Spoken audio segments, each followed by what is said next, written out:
नमस्कार, मैं Sonia Chauhan day to share paper से और पब्लिक वॉइस चैनल से आज वापी नगर पालिका में खड़ी हूँ। बता दूं, मेरे पीछे आप ये जो हंगामा देख रहे हैं और ये जो पब्लिक की आपको आवाज़ आ रही है, ये वही जनता है जिसने यहाँ पर जीता कर यहाँ के वार्ड काउंसिलर्स को और यहाँ की नगर पालिका की जो मेयर कहे जाते हैं उनको सीट पर बिठाया था। और लगातार आज पूरे दिन यहाँ पर एक के बाद एक आपको मैं न्यूज़ लेकर आऊँगी।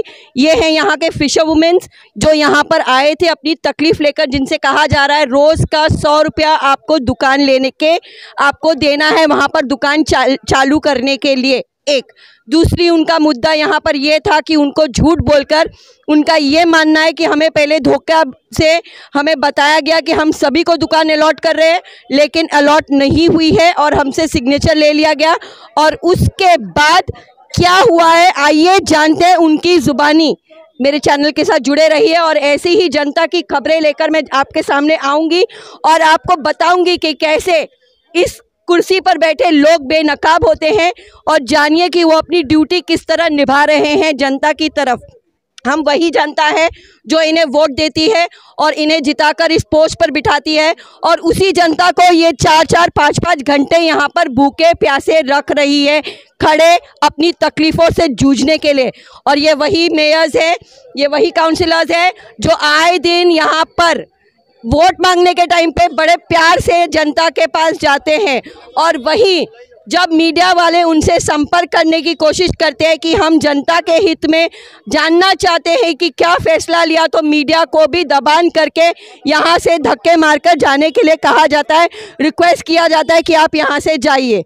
देखते रहे मेरे चैनल को और यहाँ की खबरें आप आगे पहुँचाएँ ताकि हमारी शिप्रा अग्रे मैडम जो है वलसाड की, जो यहाँ पे कलेक्टर है, वो इस पर गौर करे और इसके ऊपर कोई न्याय लाए ताकि ये गरीब जनता जो यहाँ बैठी है, जो रोज़ कमाती है रोज़ खाती है, उनको न्याय मिले, उनके साथ यहाँ पर न्याय हो। नगर पालिका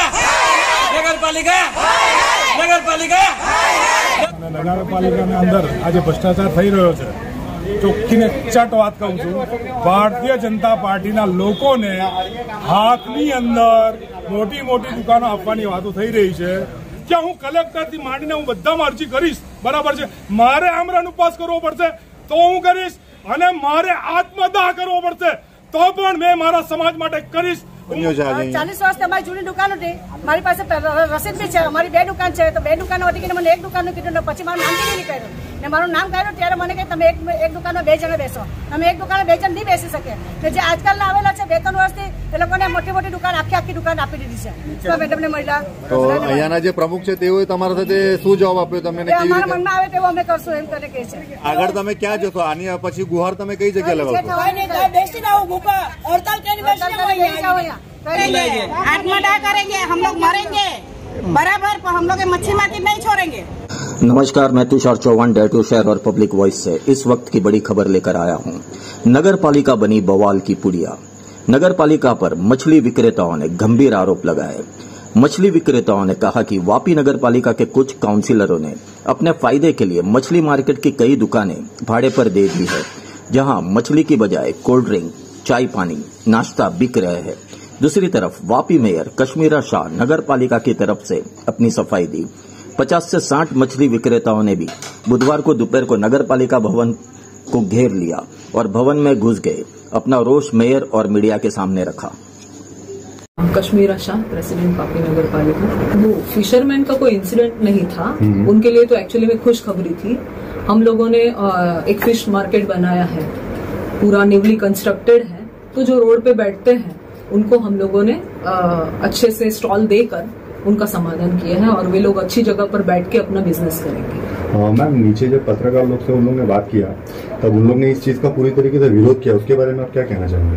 किस चीज के बारे में? उन्होंने ये कहा कि जो साइन हमसे सिग्नेचर करवाया गया है, पहले सिग्नेचर करवा लिया गया और बाद में कहा है कि मतलब सबको दुकानें देंगे, ऐसे करके सिग्नेचर करवा लिया और अभी एक जगह पे उसके बाद में एक परिवार के 5-5 दुकानें दे दी गई है और हम लोगों को पहले तो अभी फिलहाल हम लोगों ने जो स्टॉल्स बाहर, आपको पता है कि रोज जो छूट में मच्छी बेचते हैं डे टू डे बेसिस पे, उन लोगों को दिक्कत ना हो इसीलिए ये हम लोगों ने फिश मार्केट खड़ा किया है।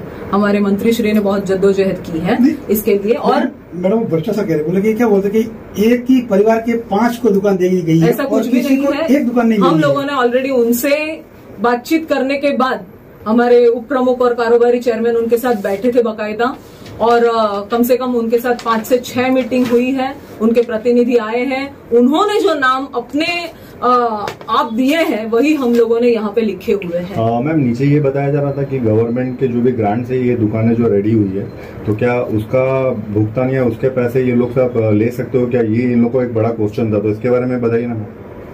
देखिए, जो भी कंस्ट्रक्शन कॉस्ट होती है, जो बाकायदा ऐसा होता है कि 1 लाख के ऊपर अगर किसी चीज की कॉस्ट चली जाए तो उसको हम लोगों को सरकार में उसका पेमेंट और सोर्स ऑफ इनकम दिखाना पड़ता है ग्रांट में, और मेंटेनेंस के लिए खास करके हम लोगों को ये ध्यान में रखना पड़ता है। जो भी हम लोगों ने कंस्ट्रक्ट किया है उसका मेंटेनेंस कॉस्ट आगे चल के उनको ही सहूलियत के लिए ये चीजें काम लगे। तो जो अभी उन लोग से जो कॉस्ट उन लोग से आप लोग ने जो रिसीव किया है या हुआ नहीं है व्हाटएवर, तो वो चीज मतलब मेंटेनेंस के लिए है या ऑफिशियल कुछ नगर पालिका के नॉर्म्स के हिसाब से उनसे पैसा लिया गया? ये जो डे टू डे बेसिस पे रोजिंदा उनके पास से जो 100 रुपीज पर स्टॉल, और जिनको हम लोगों ने सिंगल स्टॉल में 2 जन का समावेश हुआ है उनको 50 रुपीज पर स्टॉल, ये है हम लोगों का जो रेगुलर बेसिस पे डे टू डे बेसिस पे मेंटेनेंस के लिए जो चाहिए उसके लिए।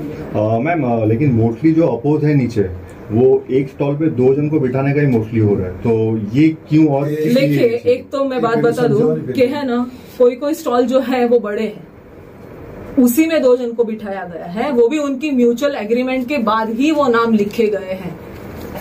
लेकिन उनका कहना यही है कि जो 70 साल से हम लोग बैठ रहे हैं, तो हम लोग को एक शॉप में 2 जन को बिठाया गया है, और जो लोग हमसे पीछे आए हैं वो लोगों को इन लोग ने 1-1, 2-2, 3-3 दुकानें दे दी है, या ऐसा भी बोल रहा है कि नेपोटिज्म का हो रहा है कि फैमिली जो इन लोग की है उन लोग ने अंदर दे दिया, ऐसा कुछ इन लोग देखिए, एक तो मैं आपको बता दूं कि कोई बिजनेसेस ऐसे होते हैं जो हेरिडिटरी चलते हैं, उसमें नेपोटिज्म की कोई बात नहीं आती है। अभी मैं समझो कोई बिजनेस कर रही हूँ, उसके बाद मेरा बच्चा करेगा या मेरे 2-3 बच्चे हैं तो वो करेंगे, तो और ये सब बहुत छोटे परिवार से बिलोंग करते हैं, ये लोग मच्छी बेच के ही पेट भरते हैं, और उनके परिवार में आने वाले लोग जो पढ़े लिखे ना हो वो भी यही बिजनेस करते हैं, इसमें नेपोटिज्म कहाँ से आ गया? नहीं, ये लोग का कहना है सर। तो वो लोग कहते हैं, लेकिन हमको ये बात समझनी चाहिए, और उनसे म्यूचुअली बात करने के बाद ही ये नाम लिखे गए हैं। और उन लोगों का मैडम ये भी कहना है कि 100 रुपए बहुत ज्यादा है, जो 20-25 रुपए जैसे कुछ बनना चाहिए, ऐसा उन लोगों का कहना है कि पर डे के हिसाब से 100 रुपीज बहुत ज्यादा है। ये कैलकुलेशन के हिसाब से किया गया है, जो पर स्क्वायर फीट या जो स्टॉल की साइज होती है उस पर कुछ परसेंटेज कैलकुलेट करने के बाद होता है। मैम नीचे अपोज किया गया कि अगर जो इन लोग हमारी जो भी मांगे नहीं मानेंगे तो हम लोग तो बाहर ही मार्केट लगाएंगे, तो मैम इसके सामने कुछ नगर पालिका इन फ्यूचर उसके सामने फिर ठोस कदम उठाएगी कि फिर जो नॉर्म्स बने उसी के उन लोग को फॉलो करने का आदेश देगी? बाहर तो कोई बैठेगा नहीं, जिनको स्टॉल मिल गए हैं उनको अंदर ही बैठना होगा, उनकी सहूलियत के लिए ही बना है, और उनके साथ कंसल्ट करने के बाद ही ये फिश मार्केट भी बना है। अब वो लोग यही बता रहे कि ये लोग एलिगेशन ये कर रहे कि हम लोग को जिस हिसाब से कंसल्ट किया गया था, जो हम लोग के बीच में कम्युनिकेशन हुआ था, वैसा कुछ हो नहीं रहा है। हम लोग से सिग्नेचर कराने के बाद पता चल रहा है कि हम लोग एक शॉप पे 2 जन बैठेंगे। मैम तो उसके बारे में बताइए। तो मैम आपका कहना है मतलब ये है कि अगर जो लोग दुकानों में बैठने से मना कर देते हैं वो बाहर दुकानें नहीं लगा सकते, इनडायरेक्टली उनको तो बैठना दुकान में ही पड़ेगा, या तो फिर धंधा बंद हो जाए।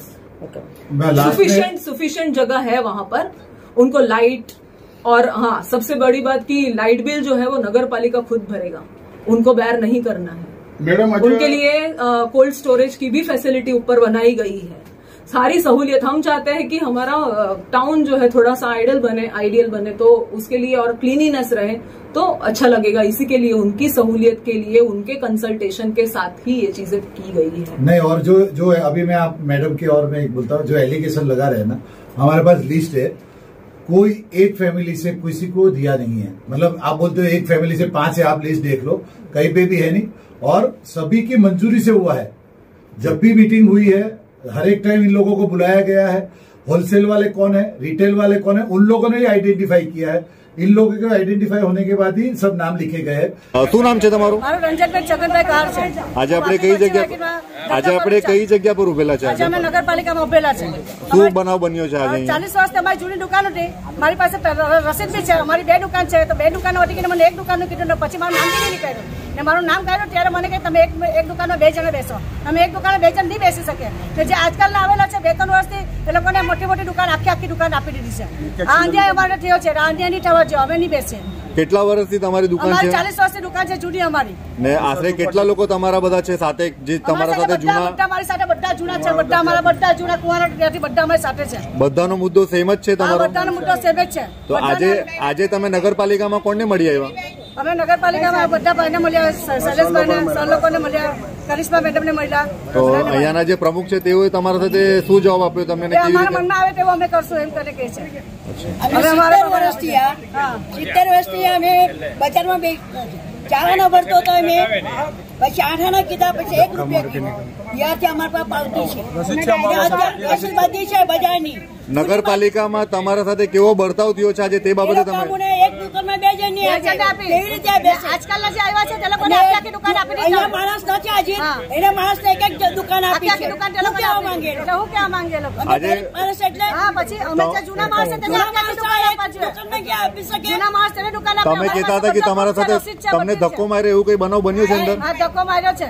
કોણે ધક્કો માર્યો છે બેન? પેલી બેને માર્યો છે. હવે જાઓ દે તે કઈ પટાવાળી બેને માર્યો કે તમે આને લઈ જાઓ. અમને એક દુકાન જ જોઈએ. અમને સાથે બેસવાના નથી. અમે ઝઘડો કરવા માંગતા નથી. અમે ઝઘડો કરવા માંગતા નહીં. મારે જો તમારી માંગ પૂરી નહીં તો તમે શું કરશો આગળ? પછી અમે અંદર નહીં બેસીએ. ને આગળ તમે ક્યાં જશો? આની પછી ગુહાર તમે કઈ જગ્યાએ લગાવશો? બેસી રહું ભૂખા હડતાલ કરીને બેસી જાઓ. કઈ નહીં, પણ અમે અંદર નહીં બેસીએ. અમારી દુકાન 70 વર્ષના છે. અમે જૂના છે. અમે એક દુકાન પૂરી આપી છે. રસીદ બધી છે. અમે જૂના રસીદ છે. 3 મહિનાની દુકાન મળેલી છે અમારી પાસે. 100 રૂપિયા ભાડું માંગે. અમે કઈ રીતે આપીએ? 100 રૂપિયા ભાડું પાલિકામાં ઉભેલા છે અને નગરપાલિકાની અંદર આજે ભ્રષ્ટાચાર થઈ રહ્યો છે. ચોખ્ખીને ચટ વાત કહું છું, ભારતીય જનતા પાર્ટીના લોકોને હાથની અંદર મોટી દુકાનો આપવાની વાતો થઈ રહી છે. આટલા વર્ષોથી આ લોકો બેસા છે. માંગેલા સમાજથી બિલોંગ કરું છું. માંગેલા સમાજ સાથે અત્યાચાર થઈ રહ્યો છે. કાર સમાજ સાથે આપણે કોઈ લાગતું વળગતું નથી એવું નથી કહેતા. બધા એક જ સમાજના લોકો છે. બધા માછીમારો જ છે. બધાને સમાનતાનો અધિકાર મળવો જોઈએ. બધાને એક દુકાન પર્સનલી આપવાની વાતો થઈ રહી છે, એને નહીં આપવી જોઈએ. એવું લાગે તો આ માર્કેટ તોડીને જે પહેલા ખુલ્લું મેદાન હતું એવું કરી દેવામાં આવે અને લોકોને બેસાડી દેવામાં આવે. ને આ માર્કેટના ઉપર જે ધંધો કરી રહ્યા છે ને વાપી નગરપાલિકા, એ વાપી નગરપાલિકા મારું ચાહે તો ગમે તે કરી લે, એ હું સહેવા માટે તૈયાર છું. મેં આ લોકો માટે હવે હું હમણાં કહી દઉં છું કે હું કલેક્ટરથી માંડીને હું બધામાં અરજી કરીશ. બરાબર છે? મારે આમરણ ઉપવાસ કરવો પડશે તો હું કરીશ, અને મારે આત્મદાહ કરવો પડશે તો પણ મેં મારા સમાજ માટે કરીશ. હું માંગેલા સમાજના તમામ લોકોને કહું છું કે મારા પડખે ઉભા રહો, અને તમામ માછીમારોને હું કહું છું કે મારા પડખે ઉભા. જય માતાજી. પરશુભાઈ, એક સવાલ છે મારો, જે તમને 29 તારીખનું જે ઇન્ટિમેટ કર્યું છે 1986 થી આ માર્કેટની સ્થાપના થયેલી છે. આ મટન માર્કેટ હતી. બીજી વસ્તુ મેં તમને કહી દઉં છું, મુસ્લિમ સમાજ સાથે પણ બહુ મોટો અત્યાચાર થઈ રહ્યો છે. બરાબર છે? હું હિન્દુ અને મુસ્લિમને વાત નથી કરતો. એ લોકોને પણ આ માર્કેટમાંથી કાઢી નાખવામાં આવ્યા છે. બરાબર છે? એમને બી જે 2-3 જણા જે છે, જેવી રીતે અશરફભાઈ છે, એ લોકોને પણ એની અંદર દુકાનો મળવી જોઈએ. બીજી વસ્તુ, માર્કેટની અંદર જે બેસતા હતા જેવી રીતે શાકભાજીવાળા, એ લોકોને આ વસ્તુમાં સ્ટોલ એમને મળવું જોઈએ. બીજી વસ્તુ શું છે કે જેટલા બેસતા હતા કાયદેસરના જો પહેલાથી, તો એમના જે ફેમિલી વાળા છે એમાંથી 5 જણા થાય તો 5 જણની દુકાનો પણ કોઈ મતલબ બનતો નથી. બરાબર છે? એમની ફેમિલીને એક દુકાન આપી દો, પછી એ મારી ફેમિલીમાં ભલે 4 જણા હોય તો મને એક દુકાન આપી દો, મારે કોઈ વાંધો નથી. પણ એક જ ફેમિલીમાં 5-5 ને 6 દુકાનનું વિતરણ કરવામાં આવે છે, એ શું છે એનો જવાબ મને વાપી નગરપાલિકા રાઇટિંગમાં આપી દે. 29 તારીખે જે ઇન્ટિમેટ કર્યું છે કે 29 તારીખે અહીંયા પોઝિશન મળશે, તો તમે લોકો શું પછી અગાડી બેસવાના છે કે પછી તમે વિરોધ કરવા? 100 રૂપિયા ને 200 રૂપિયા કમાવાના માણસો છે આ લોકો. 2-2 ને 5-5 લાખ રૂપિયા ક્યાંથી લાવવાના? પહેલી વસ્તુ આ છે. બરાબર છે? 100 રૂપિયા ક્યાંથી લાવવાના આ લોકો? જે રીતે તમે લોકો મચ્છીનો જો ધંધો છે બહુ બધો 40-50 રૂપિયા કે 100 રૂપિયા કે 500 રૂપિયા. હવે હોલસેલરની દુકાન આપવાની વાતો કરે છે. શા માટે હોલસેલની દુકાન બનાવવામાં આવી? કેમ આજે હું પણ હોલસેલર ના બની શકું? પણ મારા માતાએ મને એમ કીધેલું કે ભાઈ તારા ધંધો નથી કરો. હવે મારી ભાભી બેસે છે, મારી સિસ્ટરો બેસે છે, 6 બહેનો છે. અગર હું એમ કહું મારી 6 બેન અને મેં મારી પત્ની અને મારી ભાભીને 8 દુકાનની હું માંગણી કરું, એ વેલિડ ના કહેવાય. તો ફક્ત મને એક દુકાન મળી છે, ચાહે હું ગમે તે કરું, પણ આ તો એક જ ફેમિલીને 5-5 દુકાન આપી દેવાની, આ શું મતલબ છે? તો તમે ખુલ્લે ખુલ્લો વિરોધ કરો છો? વિરોધ કરું છું 100%નો. વાપી નગરપાલિકા, વાપી ગુજરાત, એમ કહેવાય ને કે ભારત સરકાર કે ગુજરાત સરકાર મારું જે કરવું હોય તો કરી લે. મેં આ લોકો માટે લડા એટલે લડા, બસ. ધન્યવાદ.